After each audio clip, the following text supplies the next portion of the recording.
All right, let's start going then. So welcome to Drupal in the public sphere. And if you hadn't figured out, I'm Matthew Tift. And you can see my information on the screen there. A little bit more about me. In case you're wondering who this is talking to you, I have done a number of technical things with Drupal over the years. I've helped with the Drupal 8 configuration system. I'm listed in maintainers.txt under that section. I haven't done a lot with that recently, but that is one of the contributions that I've done. I've maintained various modules, and I can spell better than I did on this slide usually.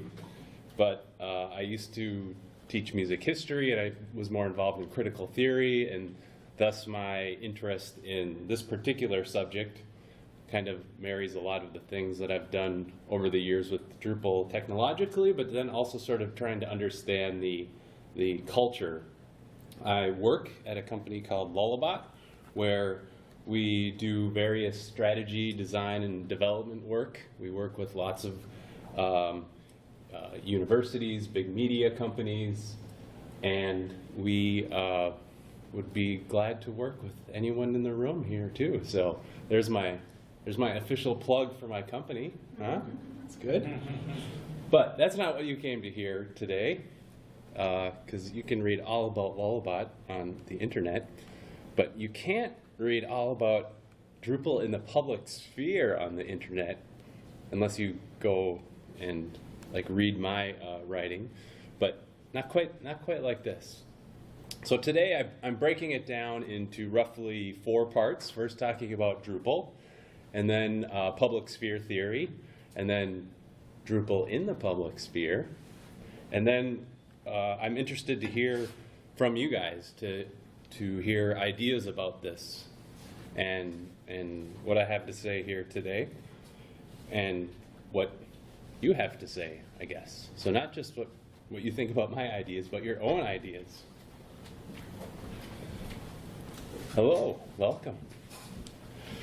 So today is meant to be a session where you will learn practical skills. Now, despite the title, I really don't have any interest in just talking about things sort of from a purely philosophical interest. I hope that you go away from today with skills that you can use immediately when you leave this room. And there's not a lot of sessions where I think you can say that, but that is my goal. So we'll see how I can do. I have no interest in trying to criticize people, or I have no interest in even trying to convince you of anything today, or convert you, or somehow have some covert message that I'm trying to relay here. So believe it or not, this is supposed to be a practical session, but also one to sort of have you think differently about where you are, what you're doing, how you're interacting with this community, this camp. I think it worked out well that this is the first session of our camp, because I think you can use these skills the next few days, thinking about, again, sort of your place in the Drupal community in maybe a slightly different way. So let's start off with some basics, just to make sure we're all on the page. So you're at Twin Cities Drupal Camp. Well, you already know what Drupal is, right? It's a content management system, or it's content management software. And we can read on Wikipedia that, as of 2014, Drupal is developed by a community. And I first read that and I thought, well, that's really silly. And then I started to think about that more. I thought, why would they say as of 2014? Well, that date is weird, but it made me wonder too if the person editing this page thought, eventually maybe a company will take over it or something like that.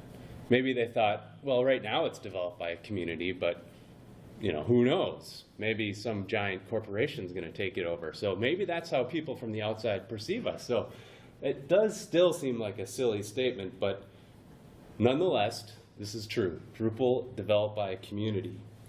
But then some people say, well, Drupal's not a CMS. So what I said earlier is apparently incorrect if you read the Linux journal. Some people would say, well, Drupal, it's just hard to use. You know, it's really complex. There's a steep learning curve. We hear that kind of stuff a lot.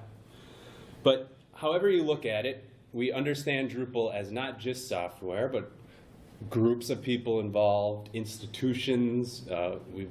Before this session started, we were talking amongst ourselves about all of the various backgrounds we come from. Some of us from agencies, some of us from institutions, educational organizations. We all get together under this banner of Drupal. And yet other people from outside might just say, well, Drupal is just code. It's just something I use. It's just a tool. So there's all kinds of different sort of constructions for Drupal. And the Drupal Association, when they were trying to sell Drupal 8 a few years ago, they had this slogan on their site that said, Drupal has something for everyone. So everybody's welcome in Drupal. So, okay, so I guess Drupal is a lot of things to a lot of different people. But it's also something where, you know, we measure things to understand Drupal. Anybody familiar with this graphic?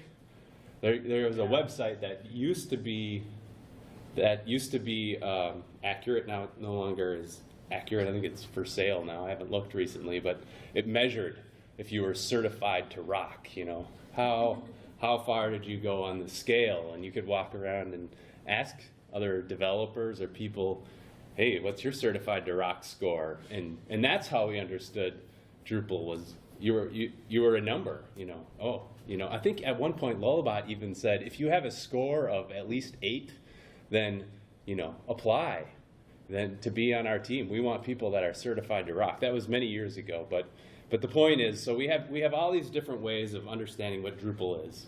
And my colleague at Lullabot has even gone so far as to say we have what he called a platypus problem, where we've had this software and we keep strapping things onto it, and it's become this really oddly formed kind of thing. And he's mostly, I think, in some ways referring to the code. I was at this talk. This was in Chicago, so that was like 6 years ago or something. But it's even gotten to be bigger and more unwieldy now. And despite all of that, I think there's a persistent idea that was talked about quite a bit since a few years ago. There was a blog post by Larry Garfield talking about the Drupal island and the idea that if you're in Drupal, then you just, you know, you're on this island and you don't go out. And he was sort of encouraging people to go to other camps and other PHP camps. But this island idea, I've seen session tracks at other DrupalCons and conferences now, or I should say DrupalCamps. I've seen tracks about the Drupal island and getting off the island and that kind of thing.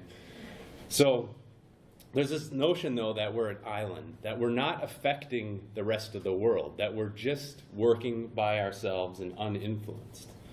So some people have tried to sort of dispel this idea, and Dries Boytaert, the founder and creator of Drupal, is one who, in his Amsterdam keynote, he talked about Drupal as a public good. So this was more of like a similar sort of scholarly look at Drupal. So public good is different from the public sphere, but his idea was this more of Drupal as a commodity that's shared by everyone.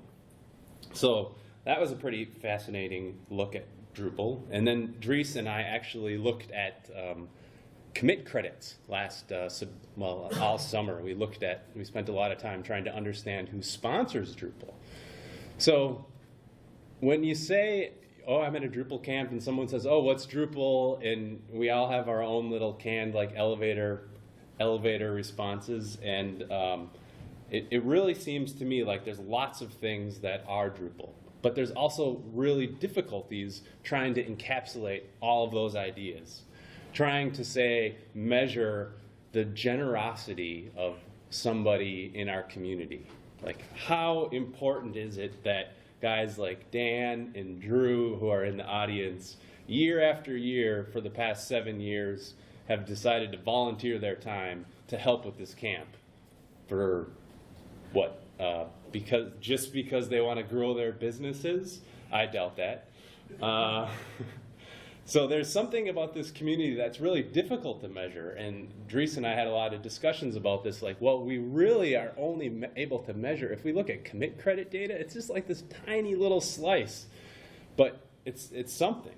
But so I've been trying to understand some of these other ideas, this like idea of effort or cooperation in our community. Is there any way to sort of understand that and understand the importance of that to our community? And, you know, is there some sort of, this is I'm borrowing a scholarly term, but actually existing Drupal? You know, is there like something that you can say like Drupal, it is this? So I've written a lot about this in various blog posts. I talked about the cultural construction of Drupal, these kinds of things, the words we say about it. This is what Drupal is. And ultimately, though, I just think it's really difficult to sort of say, I can describe this feeling that some people seem to have about what other people would just describe as just code. So in a way, this picture has been kind of an inspiration to me, and I look at it and I go, oh, look how happy, you know, she's hugging this giant Drupal balloon thing that some of you may have seen. They have this a lot now at like DrupalCons, but this is something where I look at that picture and I think, wow, that's somebody dedicated.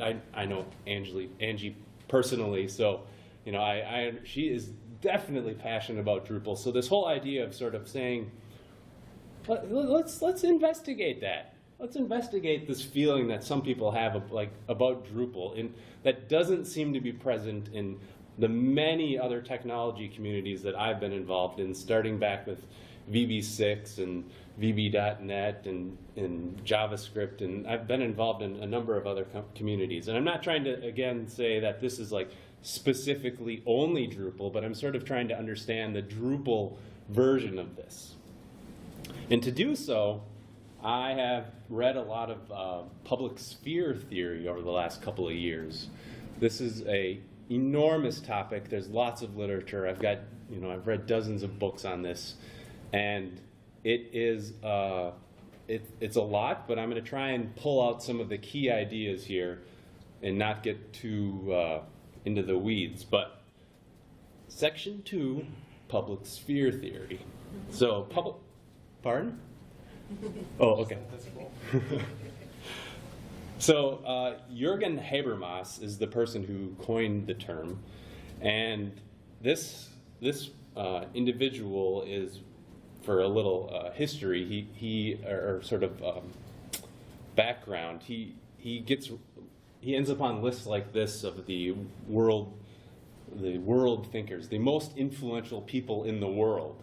Here he is on a list right behind Elon Musk, but ahead of Naomi Klein, to give you a sort of a sense of how influential some of his ideas are. In his theory, if I had to boil it down, I would say that his idea is that we have, in the one hand, we have the private realm, and then on the other hand, we have the state, and then in the middle, we have this idea of the public sphere.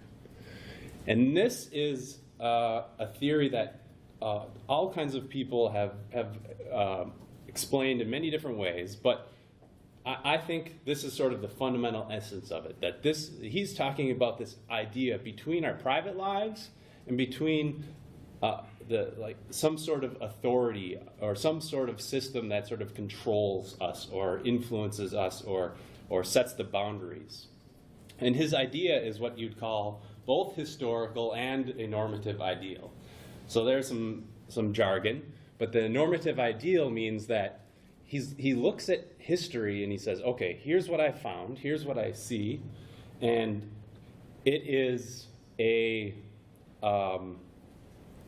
I'm going to have to just turn that off because I have a break every 20 minutes when I'm working during the days normally, so I don't get RSI. And that was my reminder. But I'm not typing now, so I don't need that. So, getting back to this, so the idea of a normative ideal is that it's sort of an idealized version. He's saying this is both historical and it's kind of what I really want it to be. It's kind of like this is this is what we want to be, what we're trying to sort of strive for, what the historical individuals are striving for. And who is he talking about? Well, a lot of this actually comes from the roots of it are in the 18th century coffee houses of all places. So according to Habermas, this is where we see the first sort of the evolution of the public sphere. That before this, we had authoritarian systems. They just told people what to do. But then in the 18th century is when we find this emergence of this new kind of thing, this new area called the public sphere. And it was a place for rational critical debate. So what that means is that people got together and they talked about ideas in a way that was both rational, meaning they didn't get too worked up about it, and critical, where they could say, okay, well, yeah, I don't think that's correct, and this sort of idea of a discussion and an argument in a non-judgmental sort of way is something that is in some ways lost on our current political system, but nowadays we still have this in different places, but the idea of the public sphere, this is very much key. And in the public sphere, another key component, according to Habermas, is that you disregard status altogether. So when these people got together in the coffee shops or the salons or the various places in Europe, they had different names, that they would it would be people of all kinds of classes getting together and not saying, oh, well, you have a lot of money and you run a big business, so your opinions are more important, and you don't, so your opinions are less. He said, no, when you're in the coffee shop, when you're talking and when you're debating, it doesn't matter where you came from. It's all about the ideas. And not only that, it's not just like rehashing old ideas. It's saying, let's question some unexplored ideas. Let's go into some new territory and debate that. So there's this sense of let's expand our horizons. And, well, the horizons of expectations is another historical topic that I won't get into, but very fascinating. The public sphere, though. According to Habermas, he'll use language like this: free society from domination. And you read a phrase like that in translation. It was originally in German, but this idea that you would say, well, the public sphere is a place that actually empowers people. That you go to the public sphere and you have power because you're no longer being dominated by someone else.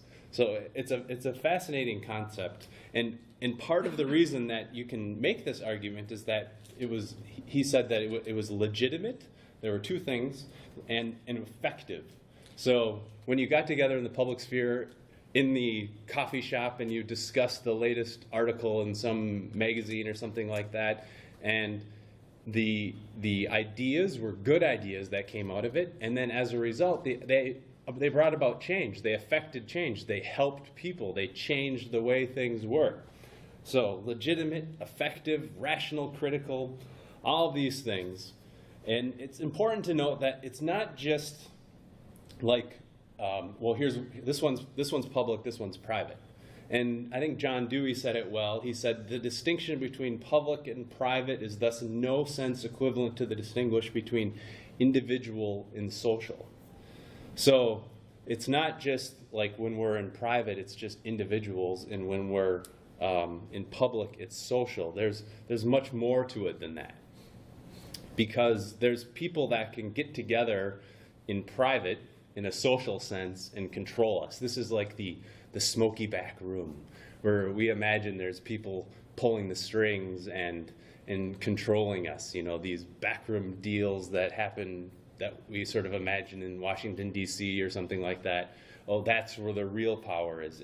And John Dewey, in this sense, is saying, no, that would be private. That's not public. So there's an important distinction there. So it's not just like because I'm social, it's public. So Furthermore, it's not just one public sphere. There's lots of different public spheres. There's lots of different sort of sites of collaboration that were rational, critical, effective, and legitimate. Another interesting aspect of the public sphere is that it's not about your feelings. It's not a place where you would go, again, and I'm speaking largely in the sort of the normative sense, the idealized sense. It's not a place where you go and say, I don't like that, or that just doesn't feel right to me.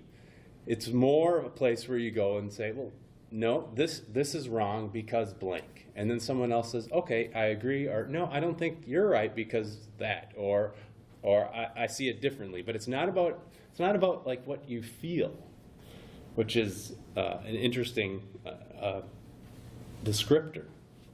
It's also not a place about commodity exchange. You don't go to the public sphere and say, I'm here and let me sell you something really good. I have this special thing and I'm going to sell you, or let's make a trade. You have this thing, I have that thing. That's not it at all. It's not about exchanging money or commodities. So the public sphere is very much a place about ideas. Another thing that it is not is about polling data. It's not like in the public sphere you just go and say, all right, I'm gonna take a poll of everyone in the room, and then whoever has the most votes, that's the way we're gonna do it. That type of thinking is not part of the public sphere because that's not the debate aspects. It wouldn't be just legitimate just because we voted. We can have elections, we can have sort of democratic practices, but in the public sphere it's slightly different. So maybe there are a lot of people that share this idea that can sort of articulate it correctly, but it's not just about the numbers. It's about relaying those ideas and convincing other people. And it's also not a place where some organization or some institution can come in and say, all right, I'm going to run this now, we sponsor this event, and we're going to tell you what to think, because that's totally at odds with all of those other descriptions of the public sphere. So if you wanted to boil all of that down, and I realize that's a lot, especially, I've been reading public sphere theory for a while, but I think if you take away this idea of this inclusive nature, a classless nature, and the rational critical aspect of it, I think those are, I would say, like 3 of the most important concepts. And it's kind of a cool idea. It's kind of like when you start thinking about the world in that way, I remember thinking, wow, that's not at all really how I thought about the world before. I really thought about it as being sort of, oh, there's the man, and then there's me, and maybe there's my friends and stuff, and our DrupalCamp organizers, and we're doing something. But connecting those two is a difficult thing. But other people have thought, oh, public sphere theory, yeah, that's cool too. And there's tons of, like I said, tons of books. So people look at like women in the public sphere. The black public sphere is a big topic. The YouTube as a public sphere is a recent one. So again, it starts with Habermas, and then this is sort of a more updated version of it. So not only is public sphere an idea that's been popular since the 1960s, but it's or even before that, but it's still going today. People are looking at lots of different places and saying, okay, if I take public sphere theory and I think about how that applies to something like YouTube, what can I learn? So one of the most relevant, I think, versions of public sphere theory that has gained some influence recently is this idea of the transnational public sphere, which comes from Nancy Fraser. And if you recall, the original formulation that I put up on the slide was that the public sphere is this area between the private realm and the state that she says, well, that may have been true in the 18th century, but now things are much more complex. Now we have our borders are not just within our country. And as you can imagine, this is especially relevant to Drupal, but she's saying we're not just trying to influence one state, but we're trying to influence lots of institutions all over the world. We're connected in ways that we weren't in the 18th century. So the transnational public sphere is an idea that we're going to be still somewhere in between the private realm and this state kind of idea, but that extends beyond borders of what we talk about the state. So in scholarly literature, in public sphere theory, the state can mean lots of different things, but however you want to define that as like an institution, I think most of you probably would understand that it's not just like, we're in Drupal, so we have an effect on the United States government. That just sounds silly, even though there's some aspects of that may be true. And one of the keynotes at DrupalCon this year is a public sphere theorist in Baltimore. Two months ago, there was a DrupalCon in Baltimore, and one of the keynotes, Zainab Tufekci, she has written that the emergence of the networked technologies instilled hopes that interactivity in the public sphere could help limit or even cure some of the ailments of late modern democracies. So those are like strong words coming from someone who's looked at public sphere in theory in the sense of the network technologies in terms of the internet and whatnot, that they thought a lot of people have looked at that and thought, you know what, we can help cure certain aspects of our modern democracy. So there are certain people that have looked at public sphere theory and said, really, this has some big potential, especially when we look at technology now. So what does this have to do with Drupal? We're here at the Twin Cities Drupal Camp, and I've now spouted off some crazy ideas about Drupal and the public sphere, and now I'm going to attempt to bring them together, and you might be sitting there thinking, this isn't relevant to me, because this isn't how Drupal works. I work at home, I play video games, I don't go to coffee shops. Is that you? Yeah. Maybe. And if I'm at a coffee shop, I'm looking at somebody's back. I'm there for the good Wi-Fi and the good coffee. I'm not there to talk about stuff with guys in wigs. So, maybe this is not relevant. And you're thinking, you know what, Drupal, it's about the business. The business. And I've got this good slide here, too. We even have our own track, Drupal Means Business, right here. But that guy, so you can go to his talk, let's see, tomorrow at 2:15 to hear about business. So you're thinking, wait a second, DrupalCon, public sphere, I don't know. Well, okay, so what might that mean for us? So I kind of look at the Drupal community and think there are some places where it seems like we have this clear sense of a public sphere where we can look at those, we can look at sites of collaboration. It's obviously not like, English coffee shops and French salons where we're exclusively getting our rational critical debate now to figure out the next version of Drupal.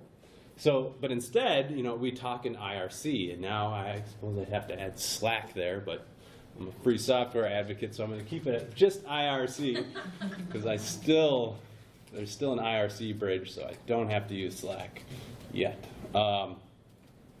But, when you're in IRC, you can go there and be anonymous. You can just sign in as anonymous banana 34 or whatever you want. And if you have good ideas and if you can go into that Drupal contribute channel or that Drupal support channel and help somebody, it doesn't matter who you are, right? So this is that idea of that we've adapted of, it's not about your class, it's not about your background, it's about your ideas, and that works really well for us. And I think that's part of the reason why IRC has become this technology that lots of developers have used, because some people would rather be anonymous. Some people would rather not have to go do that sort of interaction But we also have a similar, I think, situation in our issue queues where, if anybody can post an issue and you can post patches and anyone can comment, and the way things get done in Drupal is that in the issue queue, that is the place where the code is written, right? That's code is gold. You post your patch, people review your patch.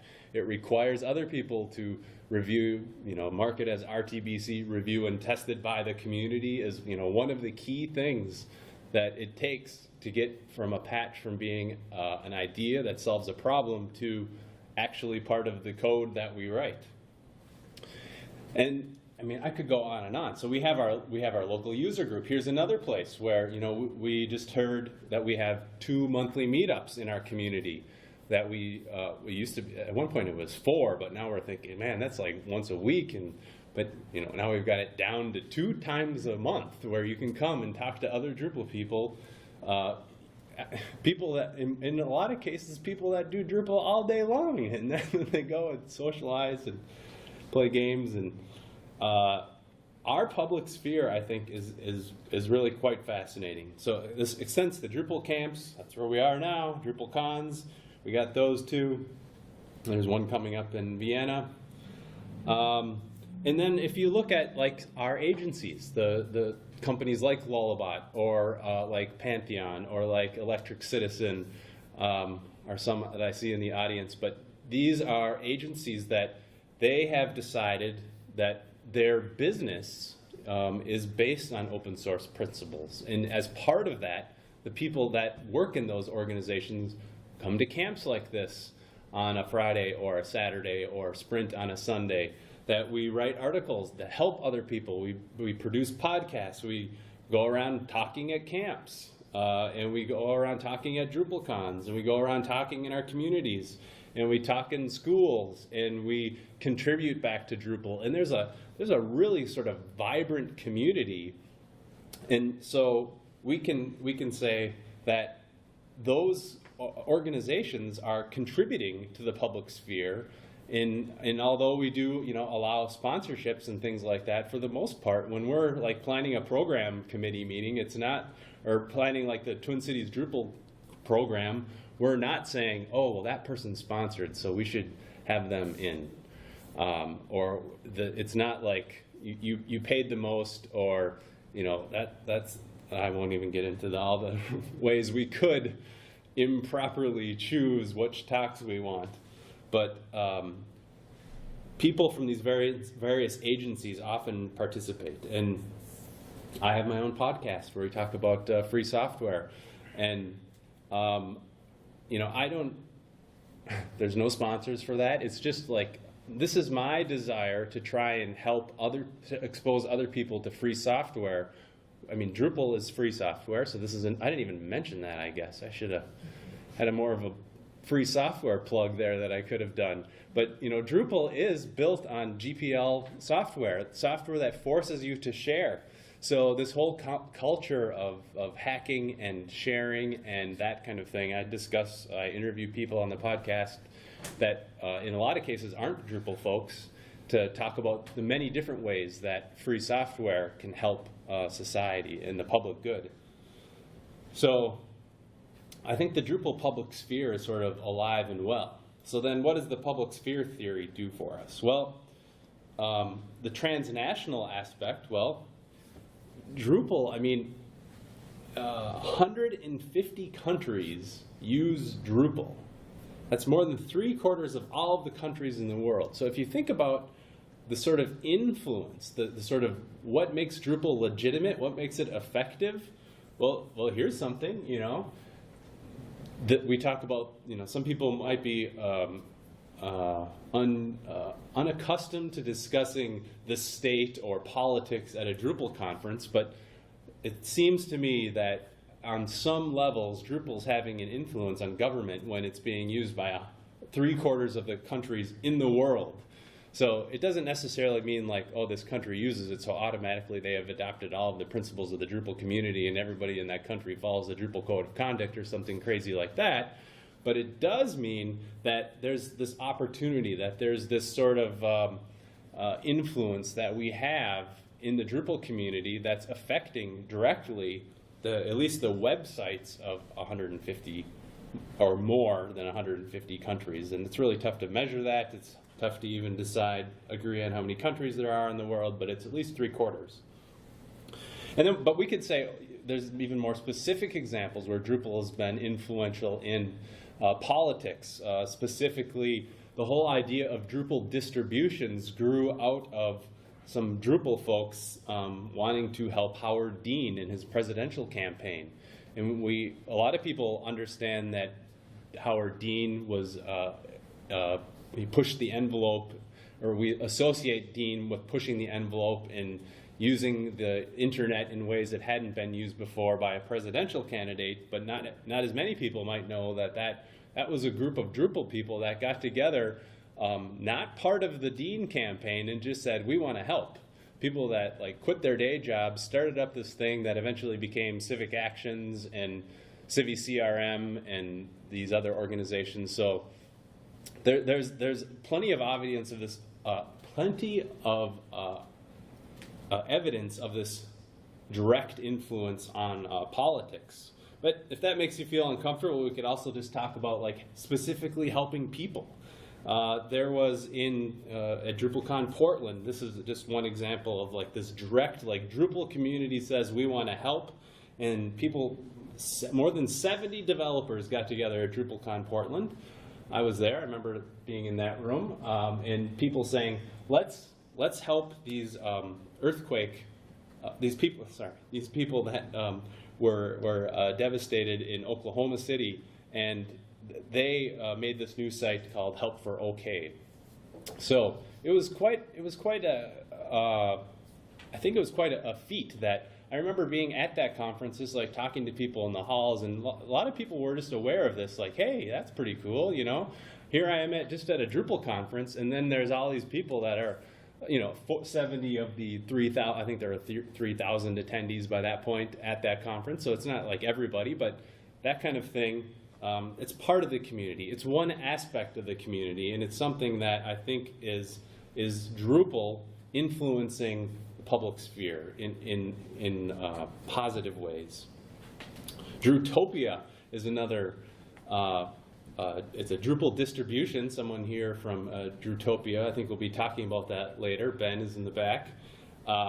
But this is Drupal for the grassroots movement. So this is a Drupal distribution that is specifically geared towards helping small nonprofits get up and running on Drupal, and the idea eventually is to have hosting for them and make that whole process very easy. And it's very targeted at grassroots movements. And you can hear all about that at Ben's talk, so I won't say too much more about that. But to me, it's further evidence of people in the Drupal community reaching out, trying to help the public, trying to have this positive influence, trying to come up with new ways of pushing the envelope, helping people, saying, maybe there are some drawbacks if you're a small grassroots organization that is against or fighting for some particular cause, and you're hosted on Squarespace or something. Maybe there's some conflicts of interest there, but it's a fascinating thing. Another evidence of the public sphere and the importance of the relationships, I think, is when there was at DrupalCon again a couple months ago, there was this Drupal thanks idea, and people were handing out flowers to attendees to say, thank you for coming to the conference, thank you for being involved in Drupal, and people sort of going out of their way to help influence in a positive way all of the attendees at the camp, to say that we appreciate each other, that our community is important, that us getting together in this place is important for the community, and that these interactions are what is important. It's not just about the code. We hear that all the time. And Evolving Web. There's Evolving Web from Montreal that's handing out flowers. Yes, I should have mentioned that. Yes, Evolving Web. That's who was behind that effort. But overall, we in our community value this oral tradition. We we say that it's not just about our code, that it's about passing that on. That's why, you know, every year since the very first DrupalCamp Twin Cities, most all the DrupalCons, this idea of sprints where we get together face to face, help each other out. It's become a growing influence that we pass on these ideas, that we sit down together face to face and say, you know, I have this knowledge. I can offer some ideas that can be helpful to you. I can't tell you how many things I have learned, like sitting at a sprint that maybe had nothing to do with Drupal, but helped me become a better Drupal developer. Just like I remember the first time sitting next to somebody who, I think in Mac it's called Visor, on Linux it's called Gwake. But I saw this terminal come down from the top of their screen, and I thought, what the heck was that? Well, that's cool. So they just had a key, and the screen comes down, and there's a terminal, and it's just always there, and like it totally changed my development process. And I have all these little tools and things that I've learned along the way. Like, you're reading email in a terminal, you know, things like that. Oh, wow, that's pretty awesome. But those kinds of things where you're just sitting there with somebody talking. They can show you one thing, another thing that you might not get when you don't have that face-to-face interaction. And we as a community, it seems, value that public sphere, that personal interaction is important to us. But I guess you may still be thinking, why? So again, if we return to like, why is this important? Well, we measure things in our community. We say we have 1,840 users in just this week, and we've had 424 comments. I mean, I don't think this is why people do that. Like, they're thinking, oh, I want to get that number up on the Drupal.org website. We got to get that number up. I don't think that's why people contribute. We have these ways of measuring it, but I think when it comes down to it, de Tocqueville has a good quote to me that seems quite relevant. So and I'm going to read it because I want to. Each person withdrawn into himself behaves as though he is a stranger to the destiny of all others. His children and his good friends constitute for him the whole of the human species. And for his transactions with his fellow citizens, he may mix among them, but he sees them not. He touches them, but he does not feel them. He exists only in himself and for himself alone. And if on these terms there remains in his mind a sense of family, there no longer remains a sense of society. And when I first read that, it really hit me hard because I used to say, like, you know, when it comes down to it for me, the only thing that really matters is the health and well-being of my friends and family.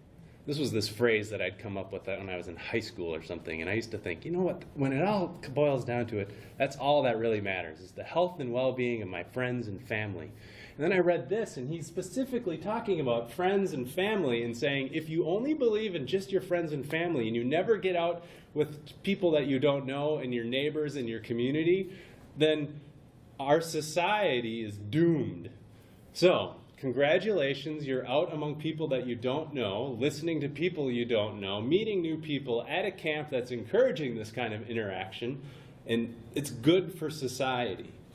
So, it's a way of getting away from this idea where a lot of times people will be like, well, yeah, let's get that number of commit credits up, or if you could develop some new revenue models, that would really make the Drupal community better, or if you could just volunteer some more time, or convince your company to sponsor. We have all these things, these thoughts maybe that go through our heads of if only we did that, and I'm saying, let's not focus on that, but let's, in our community, what is important is right now, being kind to strangers, not being divisive, sharing our knowledge, sharing ideas, acting with compassion. Like, that is what's important in these venues when we get together. That is what is important to our communities. And I mean, I would go so far as to say there is no Drupal without friendships, without people getting together in a friendly and compassionate way. I don't think it exists in the same way if we don't have these human interactions. And any effort to remove that from our community or try and make Drupal just this enterprise software without the human interaction is going to make it doomed. So if, though, we say, oh, we have a code of conduct and we're respectful and we're collaborative and we're considerate and we understand that, and this is directly from the Drupal.org, the Drupal Association's Code of Conduct, as our community grows, it is imperative that we preserve the things that got us here, namely keeping Drupal fun, welcoming, challenging, and a fair place to play. And that's what we're trying to do here at the Twin Cities Drupal Camp as well. So it sounds like a sales pitch or something, but it's important to us. And I've noticed that this is key, and that here's another little phrase to help I think understand how this works. But the expectation of a wise water drop. I don't want to go alone in selfish pursuit of my own path, for I only dry up and disappear. The place for me is a reservoir where I can live forever as part of something greater. So this is another maybe fancy way of saying when we work together, we do these wonderful things. And we need to keep looking at how we're doing that. When we get together, are we coming to these camps with expectations, with habits, thinking, oh, yeah, here's another Drupal camp, here's another meetup with other Drupal folks, and I expect I'm going to talk to these people, and I'm going to get caught up with her and him, and find out how have I developed habits? I've learned that if I just want to always do the same thing at these camps, I'm not pushing it forward. And looking at public sphere theory has made me realize that just doing those sorts of habits, in terms of public sphere theory, it's not going into new territory. It's not meeting new people. It's not talking about new ideas. If I just am rehashing the same ideas with the same people, then I can go much farther beyond that. So public sphere theory. Are we an inclusive space? Are we engaging in rational critical debate? Do we disregard status? Do we question the unexplored topics? Do we free society from domination? Do we contribute to the public good? I mean, all of these questions, I think when we look at this, it can help us understand why we're here and what we're doing and what is important. So these are just questions to sort of not judge our camp and the people around you, but just to say, what are we doing? Why am I having this discussion today? What is the point of this talk? What am I getting out of this? Am I just here to learn some skill because it'll help me be better at my job? Or is there something more? So I do feel like there's plenty of opportunities, especially at this camp, to expand your horizons, to meet new people, to do these things to improve not just our community, but to be cognizant that the things that we do have this effect on more than 3/4 of the countries in the world, and all of these, and also these big media companies and whatever else you might think is evil or not evil or good or small nonprofits or that kind of thing. So to me then, the most important thing is just, when I'm going through these camps or when I'm going through these meetups or talking to people at these events or parties afterwards, just realizing, Drupal is like this. Drupal is talking to people. Drupal is being kind and catching up and developing these friendships and learning things and helping each other and making our community into this place where we can encourage debate, where we can encourage kindness and compassion and all these kinds of things. To me, getting away from a lot of these other metrics that we often talk about, how many people contributed to Drupal 8? How many people sponsored here? What's our budget numbers for this?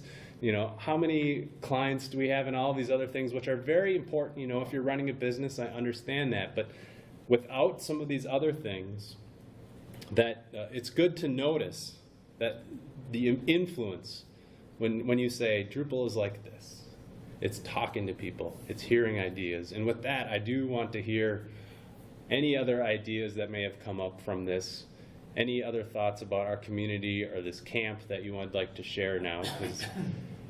I'm going to leave that slide up.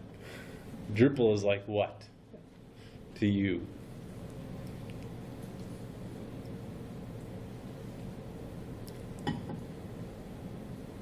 Well, I was just thinking of a personal story. Like, I was a developer for a while, and then I went to a totally different career, and then I decided to come back and try and get a job as a Drupal developer.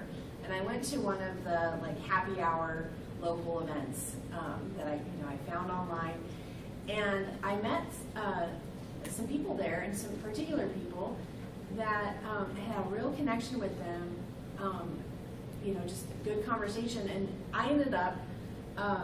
They ended up helping me get an interview at their workplace, and that set in motion me getting my first full-time Drupal developer position, and just set me on this path that has accumulated in what I'm doing today.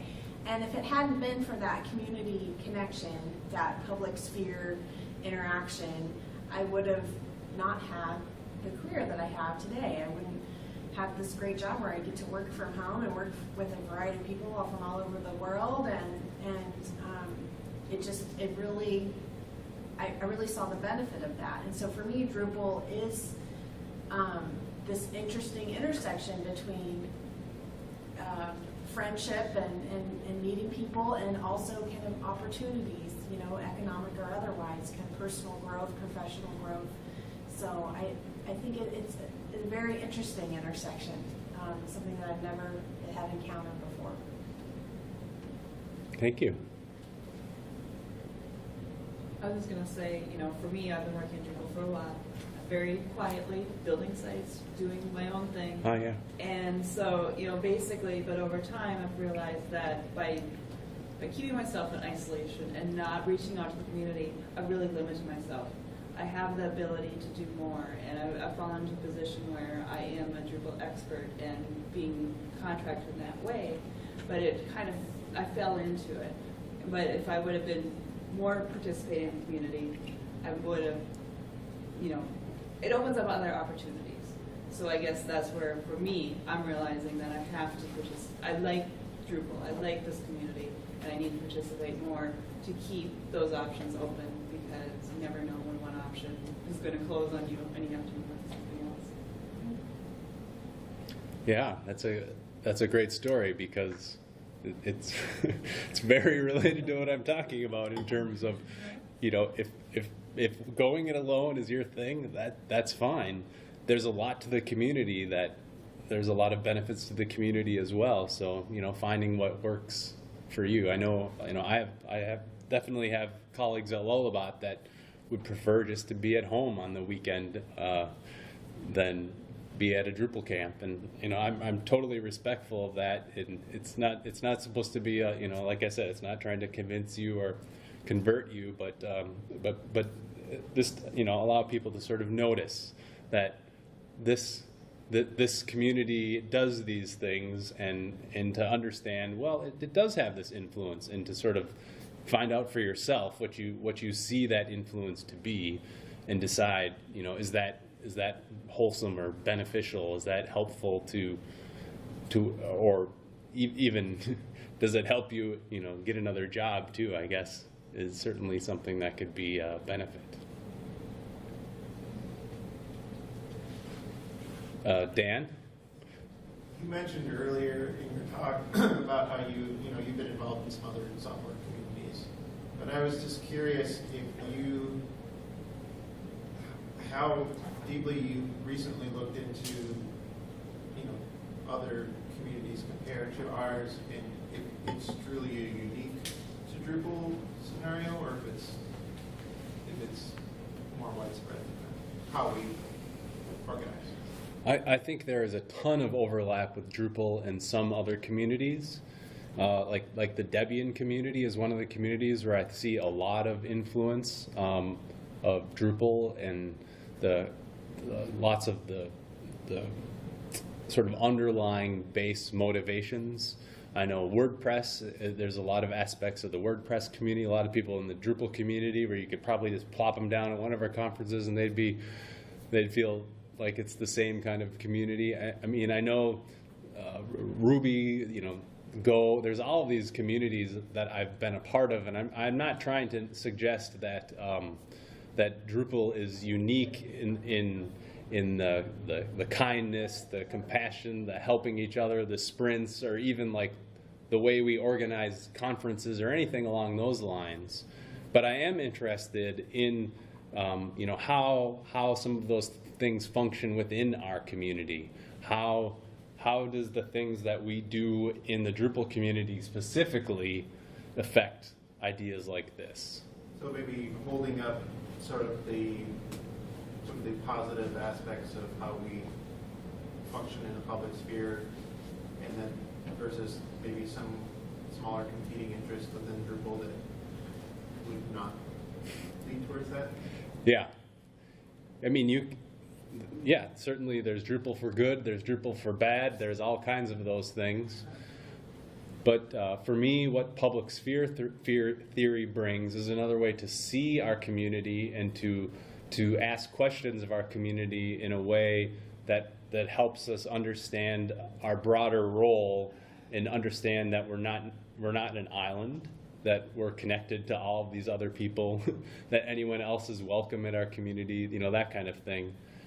So, I can't keep up with all of the free software communities in the world. I've attended, user group meetings in the Twin Cities for lots of different organizations. I can say that some of them feel very different for me. Going to the .NET meetups held at the Microsoft headquarters in Bloomington had a very different feel to me. Some of the other, I don't want to single out other communities or try and, again, I don't want to criticize that kind of thing, but I think there is something special about the Drupal community that is in a way different. I don't think as many of those some of those software companies or some of those free software communities maybe don't have the same sort of influence on governments or education or the nonprofit sector that we see in Drupal. I don't know that to be, numerically speaking or something like that, but I know in terms of the statistics that we have, that there is an influence there, and I'm interested in sort of looking at that flow of how what we do here affects the rest of the world. So maybe time for one more question. Mark? It seems to me that if we want to have this robust public sphere for Drupal, that one of the most critical things is that first point, right? About creating inclusive spaces where everybody feels welcomed. Because when you look back to the coffee houses, they may have been classless, but they were definitely exclusive communities in terms of race and in terms of gender, and and so making sure that we create a space where really everybody can participate and feel welcome and not get treated badly for doing so. That's, I think, one of the things that enables everything else probably to happen. I absolutely agree that, at the center of this has to be kindness, has to be understanding, inclusivity, those kinds of things. Without that, it just, it falls apart. So I think that's why it was so important for us, for example, at the opening session to say, here's our code of conduct, this is important to us, and read it, and then make a special point to say that is the kind of conference that we want to do. So I definitely commend Les and Dan for highlighting that and bringing that front and center. So yeah. I totally agree. And we are out of time, so I'm not going to make you late. Thank you very much for coming.